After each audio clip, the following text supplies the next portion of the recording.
Ili Kassis on 4-color ramp 2. So a real clash with the Titans here. Kassis, often seen at the top tables in our tournaments, won that first championship qualifier to cement his place here as well. Yeah, both of these players, two of the more iconic names on the SCG Tour online. And we sadly didn't get to see all the much in our paper events, but Ili Kassis was a fixture of those as well, racking up those top 8s, an early points leader in our season as well. And there's Spyfield Hazard. So Autumn put Ili to the test with the Lotus Cobra. Ili had the response, and has good follow-up plays in Uro, in Onmath, in Escape to the Wilds as well. Oof, Ili with another copy of Lotus Cobra, though. Oh, excuse me. Seeing the two names on the other sides here, yeah. So Autumn is the one, in fact, who answered the first Cobra, but tough place to answer the second. I think they will just have to maybe try and beat the Cobra at its own game with an Uro into an Escape or an Omnath. Well, they can certainly do that. So here Uro is going to put that 4th land into play and put them on the 5 curve next turn. But with this Fabled Passage in hand and Escape to the Wilds, they do have the draw to this deck just completely rolled up. One interesting aspect of Ili's list is it retains the Field Ruin that Julian Felix Fleury had yesterday, which hypothetically can constrict your opponent on a specific color of mana. You know, these Omnath decks only play certainly only one basic plains, often just one basic mountain too. So you can sometimes find a window to mess with their sequencing that way as well. So now, a lot of choices here from Autumn. Are we just going to fire off that Escape? Yes, we are. Ooh, very heads up. Playing around the pile of main deck Mystical Disputes that Ili Kassis has brought this weekend.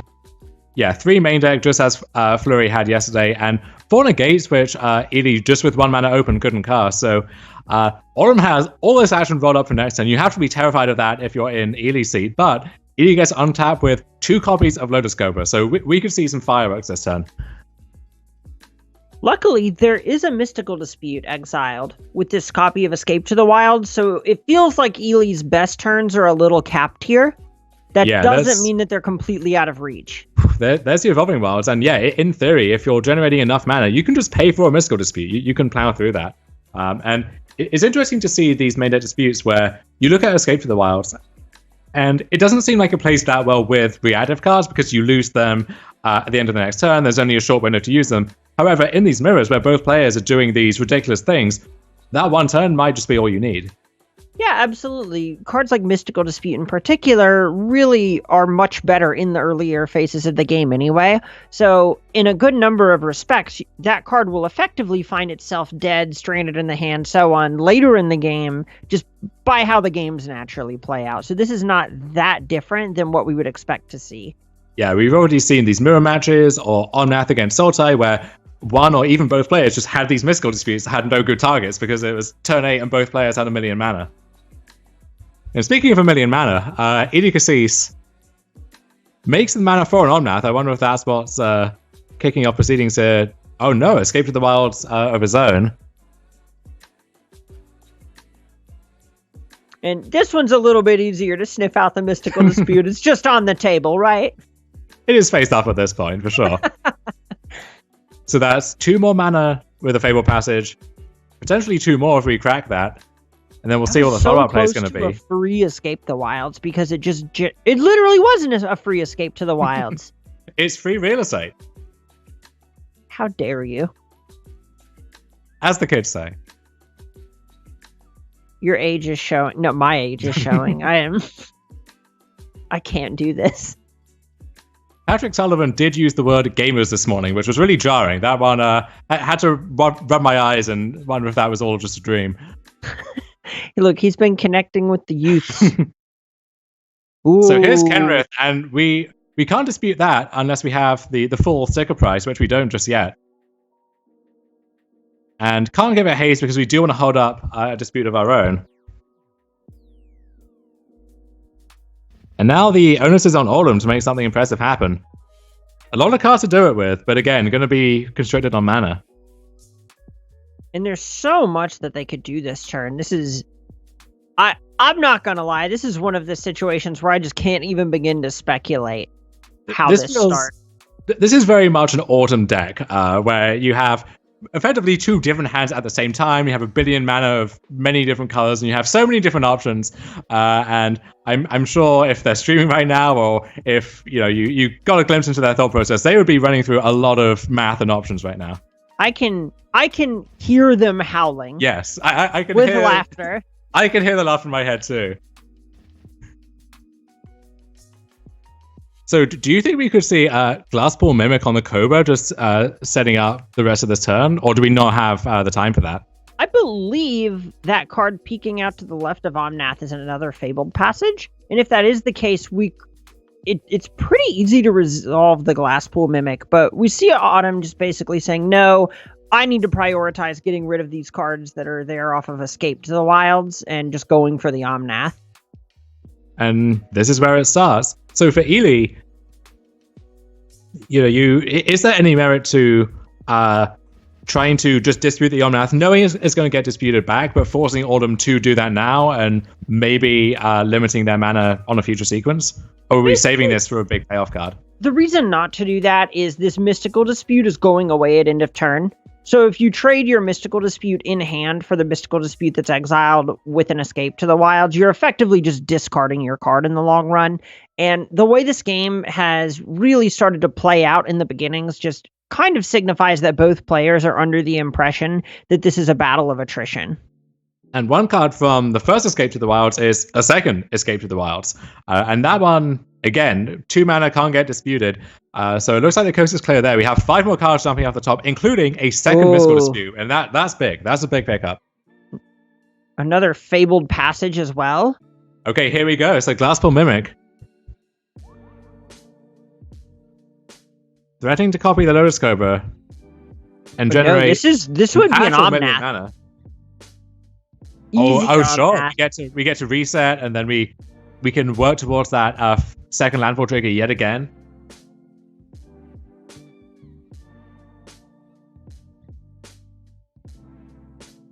So many game actions.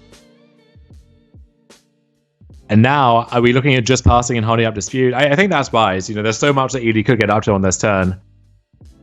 Yeah, there's also the level where at this point you're close to just making this Genesis ultimatum happen next turn. And Autumn just wants to do whatever she can to pave the way for that.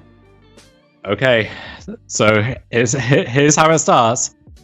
2 mana with threatening 2 more off Fabled Passage and double Lotus Cobra. And here's Omnath, so this turn is about to get out of control, I think. And here's where that Field of Ruin, which has just been lying dormant down the battlefield all game, that now represents that all-important second landfall trigger. Oof. It also kind of represents one for Autumn because of this Fabled Passage that's hanging out. Yeah, I wonder maybe if that was a window to dispute, because then I don't think there's a line to... maybe it's exactly enough. I can't begin to fathom what... And there's so many game actions and layers going on here. I'm along for the ride. Maybe it's poor form, but these players, incredible resumes behind them, especially in these events. I am absolutely certain that they are playing to the best of their abilities and are playing at the highest level right now. And third Lotus Cobra. This could be a turn where Ely just draws and plays most of his entire deck. That's certainly in range here. This is the world where this starts to just look like a real, just true engine-style eggs combo deck. Maybe this is why Tangrams has been so successful with it. Like real KCI energy from this one. And here's Ugin the Spirit Dragon. Ooh. It's amazing how short of making this Mystical Dispute able to target it the hard way. It's amazing how Ely is presenting so many of these non-blue threats that we would dearly love to Mystical Dispute, but we're just 1 mana short. This is just the level these players are on, is they know that they have to play around the card Mystical Dispute at all times. And this is what separates these players from the rest of the field, is being able to actually just sequence their spells in the way that actually makes them play. All right, so Cobra again for Autumn, kicking off this turn. We have an Ultimatum, we have a Mystical Dispute rolled up. second Cobra to... So, the third Cobra of the game, replacing the first one here. And that Fable Passage represents close to double digits of mana.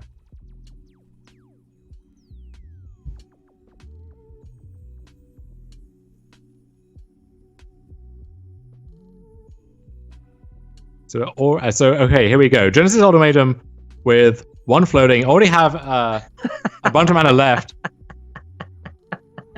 Oh lord. Okay. I've never been so excited to not be the play-by-play commentator. Yeah, there's a real baptism of fire here. So we now have 3 Cobras, a Dryad which gives an additional land drop. We put 2 land drops into play with the Ultimatum, so that's 6 mana. Or it looks like we're just holding that Triumph actually. So that can be cycled, represent a new card for Autumn, who gets to play a second Omnath, replacing the first. So resetting the landfall trigger count there, which means this pathway is 1 mana by itself, 3 more mana off the Cobras, 4 life off the Omnath. Now we get to escape Uro. That's another land drop.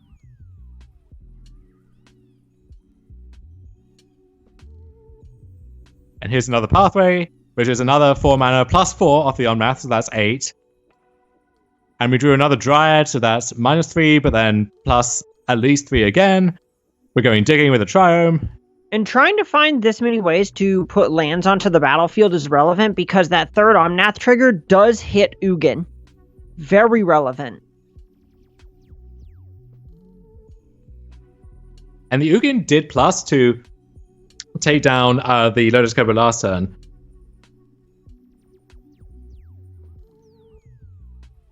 There's a Triome.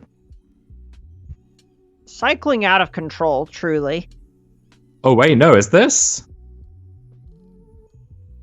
Oh, no, Ugin down to 1 already, so Ugin went up to 9, down to 5 of the first Omnath. I'm going to call it an ultimate, I think that's fair. And then the second Omnath ultimate of the turn managed to finish that one off, along with the Spikefield Hazard. And finally, after all of that, passing the turn. So interestingly, after that flurry of game actions, Autumn does not have that much left in the tank here.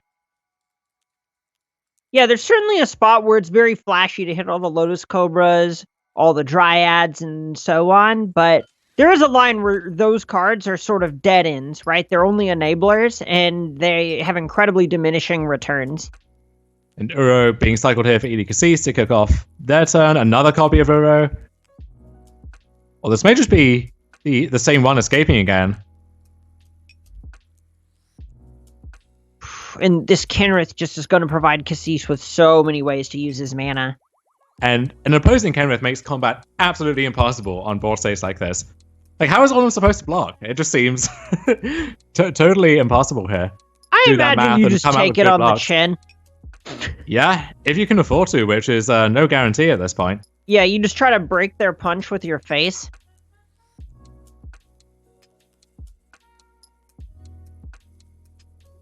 So Kassis holding back a little, just Uro coming into the red zone here. And it looks like Uros are going to be traded off, which I think works to Autumn's advantage insofar as, you know, getting to untap means if you can escape, that can help you find that crucial piece of action to follow up with. The biggest Whereas for risk, Kassis, you know, it's one more card. How much does that really matter?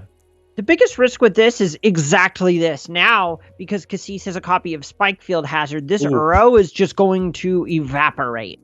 And it's not going to be escaping either. Spikefield Hazard for Kassis, making sure Uro goes to the exile zone instead. And Field of Ruin now, finally being activated. Only basic planes left there for Autumn, who I guess does get 4 life back off the Omnath.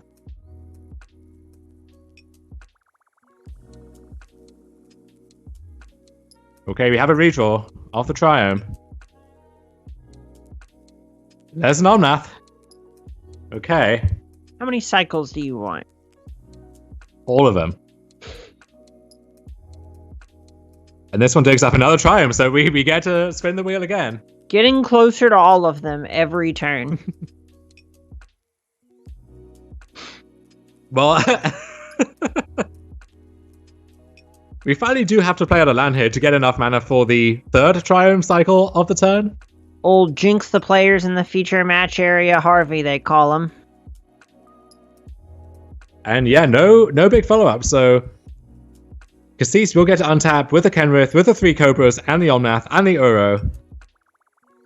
It's so hard to imagine Burchett surviving this turn. Yeah, Edie poised to take this first game.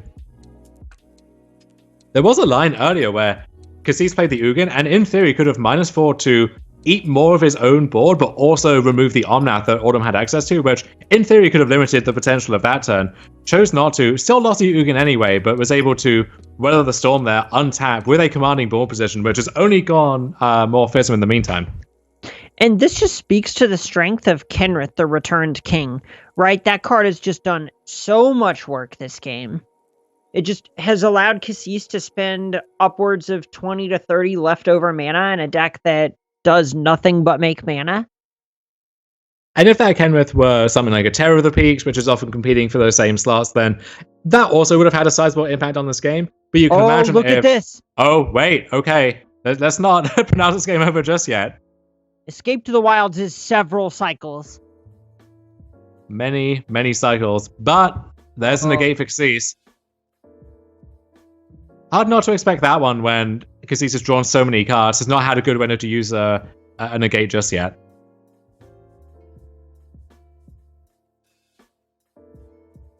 And that's the virtue of these main deck negates here in game 1 in the Omnath Mirror, where if you need to tag an escape or an ultimatum, negate is a card that lets you do it, often when Mystical Dispute wouldn't.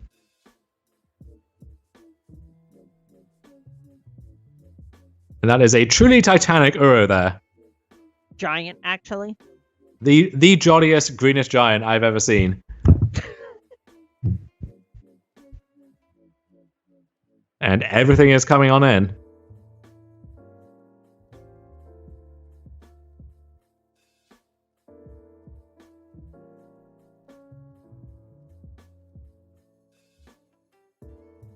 So their Spikefield Hazard taking down a Cobra. So this is already 25? Oh, not taking down a Cobra, excuse me. We can just put a counter on there. So, yeah, that's it. Edie Kassis taking game 1 over Autumn Burchett as we move to sideboarding here. So, Autumn's build and Kassis' build, very different in their philosophies here. Kassis main decking a lot of the counter magic that Autumn now is working into the deck. What else does Autumn have going on that stands out here? So a lot of what we're likely going to be seeing from Autumn is just trying to actually find the way to force through ways to snowball these large advantages.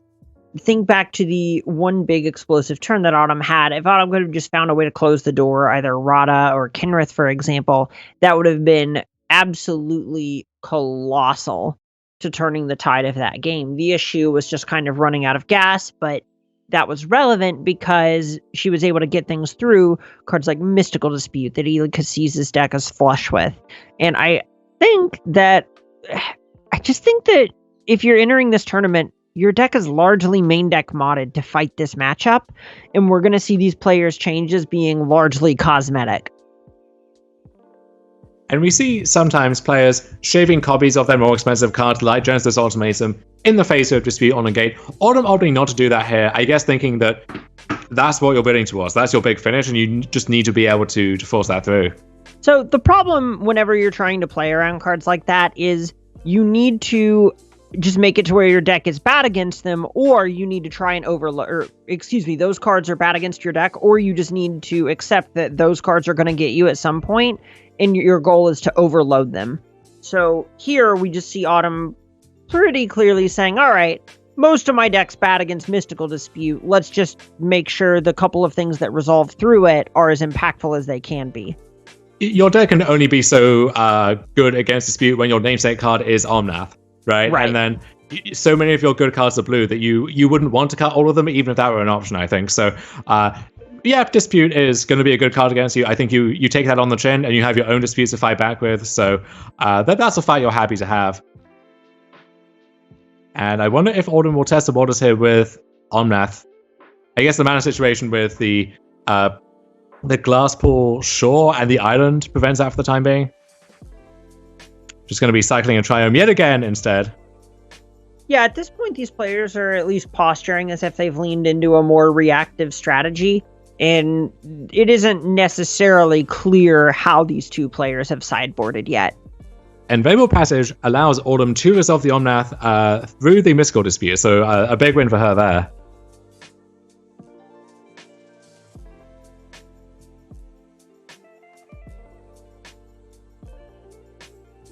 Ooh, speaking of resolving through a Mystical Dispute, how do you feel about Kenrith the Returned King? I feel pretty great about it. We saw how much damage that card can do in the first game. Mm-hmm. And one feature of these ramp mirrors is that a creature that has more than 4 toughness is surprisingly difficult to kill. So unless you have your Thundering Rebuke plus Spikefield Hazard or something like that, which is why we saw players, some of them move towards Elder Gargoth, even in the mirror, which doesn't seem like the matchup is earmarked for, just because if these players are slowing their decks down and assuming this more reactive posture, it's easy enough to just resolve a Gargoth and get to work. Right, that card slips through both Mystical Dispute and Negate a good chunk of the time, and it kills pretty quickly, all things considered. And Autumn with these beautiful but Texas lands here, making it a little difficult to discern exactly what the mana situation is. The green ones tap for green mana. The red ones for red. The one with the tree on it, you mean? I think it's a tree. I'm not a botanist, you tell me. Who's to say, really? And look at this turn. Kenrith resolves, grants everything haze, and we get to crunch in for 11. So that's lethal on board now. Only as long as Kassis to make something happen, and make it happen through a negate. And this just shows how strong Kenrith is in these matchups. It's the kind of card where it looks like it's just not very mana efficient. It does a lot of things, but they all cost a bunch of mana relative to what they do. But when your deck is just making this much mana, it doesn't matter. It just is a strong card that's incredibly versatile. And I am somewhat distracted here by that puppy on the left side of the client. Is that a recent addition just to distract players from the hellscape that we're seeing before us here in the standard format? That's the goodest addition to the client, actually, and should be respected as such. Ooh. Well, it is actually somewhat risky to just attempt an ultimatum here, right? If Kassis has their own interactive card and they get to untap and the shields are down on that negate. Yeah, this is definitely a spot where I kind of just think you're supposed to attack with your big creatures and pass back with this negate up. Maybe you want to draw a card with Kenrith or something to that effect. Maybe offering a trade with a Lotus Cobra is better whenever you think you're ahead on the battlefield. It's so tough. Yeah, the Cobra trade does sound good in this spot. I think Kassis would ideally decline to take it, but could not actually do that, right? If Autumn is threatening 3 +1/+1 counters, I guess you survive at 1 and then can do your thing from there. Yeah, it's just this awful damned if you do, damned if you don't situation where you just need to actually find a way to get onto the battlefield. Well, we're negating that one. That's You know what? I agree. No, thank you. And we will be sending this to Game 3 here between Autumn Burchett and Edie Kassis. And is there anything that you think Autumn might be reconsidering here in sideboarding, moving from the play to the draw? Look, all I'm saying is that Autumn Burchett won that game. Why mess with the formula, right? Don't mess with success, of course. Scoreboard, right? That's all there is to it. Obviously, must be favored in the post-board games. Has won 100% of the post-board games in this match. Just don't mess with the math.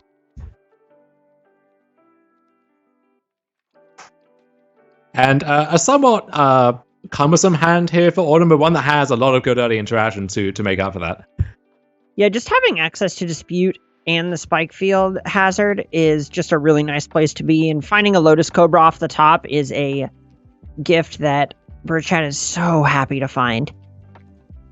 And a fairly slow start for Kassis here as well. I wonder if was he eyeing that Field of Ruin? Struggling to find green. It wouldn't shock me if this is just going for this Ketria Triumph at a spot where Burchett's less likely to capitalize on using the mana.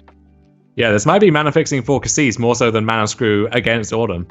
Right. There's just certainly a liability, and if you do it on Autumn's next end step, you might end up in a spot where you end up netting her mana to use on Kassis's following turn. Just So now, a wild leveling system. So could deploy the Lotus Cobra here into the face of a mountain representing Spikefield Hazard, chooses to hold up the dispute instead, and yeah, we want to dispute that Omnath. Yeah, pretty clear. No doubt about it. Was looking to pave the way for that sort of spell based on how that Field of Ruin sequencing played out. So here's the Cobra, and here's Autumn's own Spikefield Hazard as Spikefield Cave. Ideally setting up for one of those 3 copies of Escape to the Wilds next turn, or an Omnath of her own. Ooh, other Omnath from Kassis. Oh lord. And here, this is going to be 5 mana after the Fable Passage. And there's Kenrith. The king is back. So, all things considered, that's not that bad. No. So, I think this escape is going to be crucial here. And I think we almost want to see a card like Negate or There's a Dispute just to limit the worst that could happen on Kassis's turn. Yeah, this isn't the worst that could have happened here. On one hand, it certainly doesn't look good, right? Because we've seen this Kenrith absolutely dominate both games of this match. But with all of these copies of Escape to the Wilds, with these Genesis ultimatums, all Burchett's really trying to do is prolong the game. Because if the best thing that Kassis could do on 5 mana is make Kenrith, that's a sign that Kassis is sort of the aggressor in this particular game. And Autumn gets it untapped with the Cobra with these 2 hands full of cards. And we'll see what their best options are here. I guess, are we going to start the party with an Omnath? She may just feel priced into starting there, largely just on the back of the fact that the cards are going to disappear here in a moment if you don't use them now.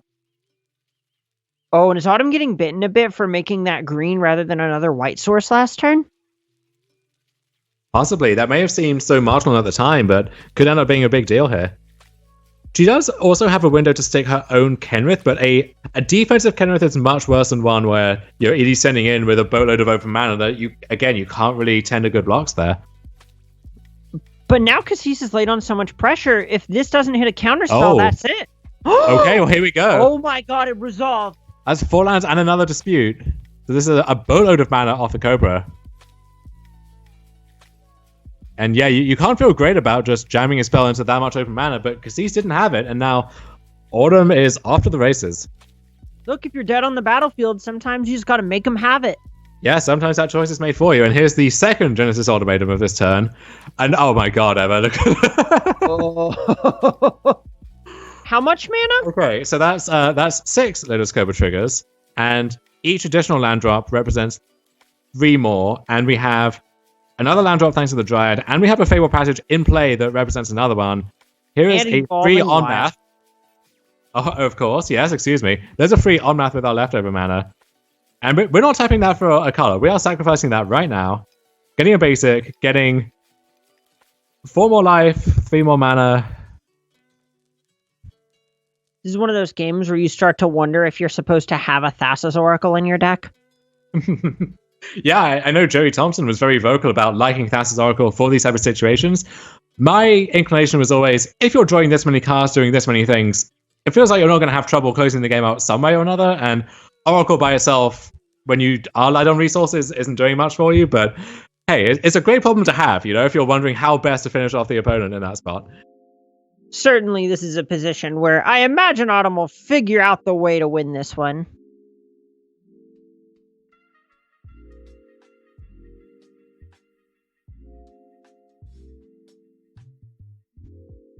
Okay, so here is a second Omnath, resetting that land drop counter once again.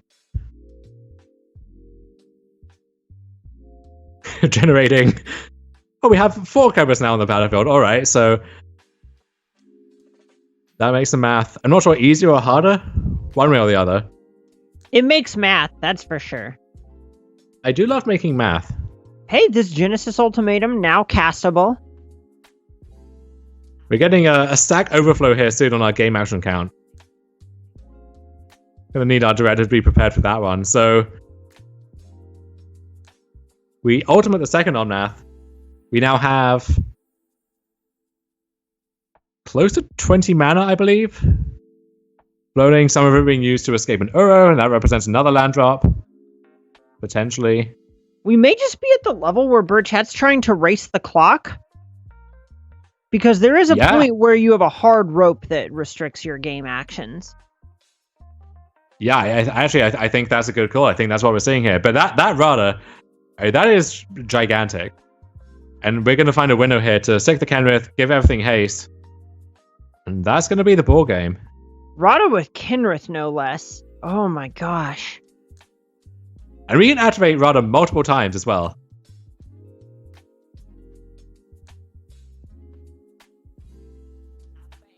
What did we just see?